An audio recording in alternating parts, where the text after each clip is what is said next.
Alka je nastala u vrijeme kada su u Europi postojale mnoge slične viteške igre.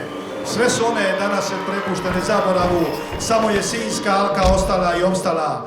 Alka je simbol svake borbe za slobodu, za mir i ognjište, za hrvatsku vjeru i nadu, ujedinjuje prošlost i budućnost, slavi čast i poštenje, običaje sinjskih pradjedova, junaštvo i veliku hrabrost.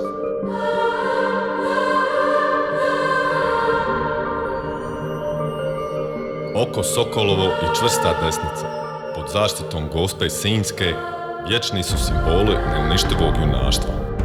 Generacije Cetinjana, časnih i poštenih alkara, harambaša, buzdovanđija i štitonoša, junaci su koji će braniti naš dom još stoljećima. Alkari i alkarski momci, pozdrav domovini! I neka vam je sritno!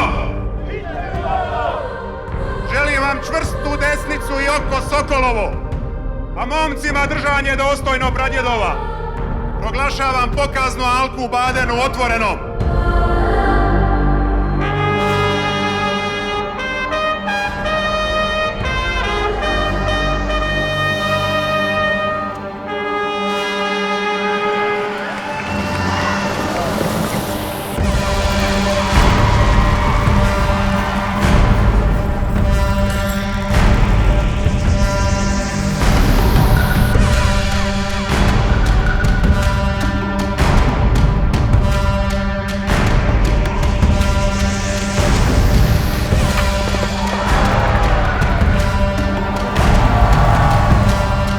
Raskošna, moćna, ogrnuta finim ruhom.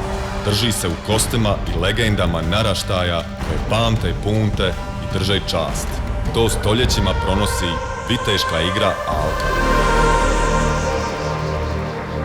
Alkar Frano Talaja ima najveći broj punata! Očekujem tvoju zapovid! Dovedi mi alkara Franu Talaju! Na zapovid, vojvodo!